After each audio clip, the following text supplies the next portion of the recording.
ಲೋಕಸಭಾ ಚುನಾವಣೆ ಹಿನ್ನೆಲೆಯಲ್ಲಿ ರಾಜ್ಯ ಬಿಜೆಪಿಯ ಸೂಚನೆಯಂತೆ ಪ್ರಥಮ ಕಾರ್ಯಕ್ರಮವಾಗಿ ಮೋದಿ ಮತ್ತೊಮ್ಮೆ ಎಂಬ ಗೋಡೆ ಬರಹ ಕಾರ್ಯಕ್ರಮವನ್ನು ಆಯೋಜಿಸಿ ಕಾರ್ಯಕ್ರಮದ ಚಾಲನೆ ಜನವರಿ 27ರಂದು ಬೆಳ್ತಂಗಡಿಯ ಶೃಂಗಾರ್ ಜುವೆಲ್ಲರ್ಸ್ ಬಳಿ ನಡೆಯಿತು.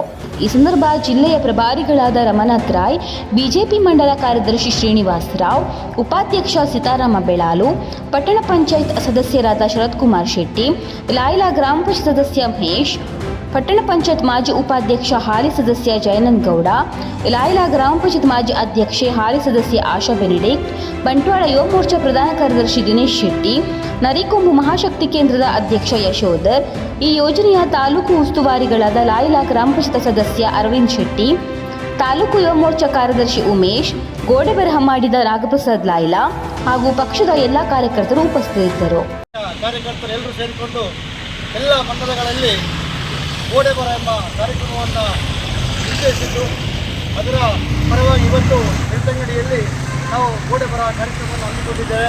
ಈ ಕಾರ್ಯಕ್ರಮಕ್ಕೆ ನಮ್ಮ ಬೆಳ್ತಂಗಡಿಗೆ ಪ್ರಭಾರಿಗಳಾಗಿ ಶ್ರೀಯುತ ರಮನಾಥ್ ರಾಯ್ ಇವರು ಆಗಮಿಸಿ ನಮ್ಮೊಂದಿಗೆ ಇದ್ದಾರೆ. ಅವರನ್ನು ಎಲ್ಲರ ಪರವಾಗಿ ಭಾರತೀಯ ಜನತಾ ಪಾರ್ಟಿ ಬೆಳ್ತಂಗಡಿ ಮಂಡಲ ಹಾಗೂ ದಯವಿಟ್ಟು ಶಾಸಕರ ಪರವಾಗಿ ಪ್ರೀತಿಪೂರ್ವಕವಾಗಿ ಸ್ವಾಗತಿಸ್ತಾ ಇದೆ.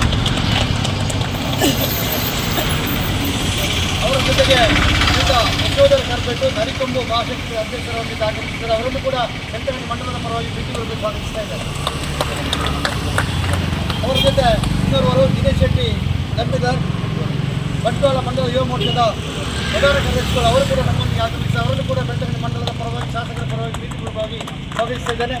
ಅದೇ ರೀತಿ ಬೆಳ್ತಂಗಡಿ ಮಂಡಲದ ಪ್ರಧಾನ ಕಾರ್ಯದರ್ಶಿಗಳಾದ ಶ್ರೀನಿವಾಸ್ ಪುಟಾಣಿ ಅವರು, ಜೊತೆಗೆ ಬೆಳ್ತಂಗಡಿ ಮಂಡಲದ ಉಪಾಧ್ಯಕ್ಷರಾದ ಸೀತಾರಾಮ್ PS ಅವರು, ಅದೇ ರೀತಿ ಬೆಳ್ತಂಗಡಿ ಪಟ್ಟಣ ಪಂಚಾಯತ್ನ ಮಾಜಿ ಉಪಾಧ್ಯಕ್ಷರಾದ ಜಯನಂದ್ರ ಅವರು, ಪಟ್ಟಣ ಸದಸ್ಯರಾದ ಜಯನಂದ್ರ ಅವರು, ಅದೇ ರೀತಿ ಪಕ್ಷದ ಅನ್ಯಾಯ ಜವಾಬ್ದಾರಿಯುತ ಎಲ್ಲ ಕಾರ್ಯಕರ್ತರನ್ನು ಪ್ರೀತಿಪೂರ್ವಕವಾಗಿ ಸ್ವಾಗತಿಸಿ ಪ್ರಧಾನ ಕಾರ್ಯದರ್ಶಿಗಳು ಈ ಕಾರ್ಯಕ್ರಮಕ್ಕೆ ಮಾತನಾಡುತ್ತಾರೆ.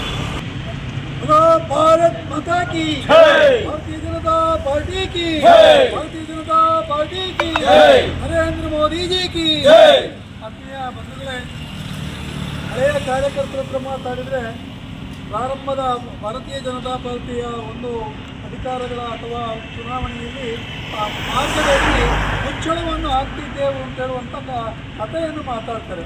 ಅಂತೇಳಿದರೆ ಸಾರ್ವಜನಿಕವಾಗಿ ಈ ಒಂದು ಪ್ರಚಾರದ ಮಾಧ್ಯಮದ ಮೂಲಕ ಜನಗಳ ಮನಸ್ಸಿನಲ್ಲಿ ಭಾರತೀಯ ಜನತಾ ಪಾರ್ಟಿಯ ಕಮಲದ ಹೂವಿನ ಚಿಹ್ನೆ ಮತ್ತು ಮೋದಿಜಿಯವರ ಹೆಸರು ಅಚ್ಚಳಿಯಲ್ಲಿ ಇರಬೇಕು ಅಂತೇಳಿದರೆ ಒಂದು ಸದಾ ನೆನಪು ಆಗುವಂಥ ನಿಟ್ಟಿನಲ್ಲಿ ಸಾರ್ವಜನಿಕ ಸ್ಥಳದಲ್ಲಿ ಇರಬೇಕು.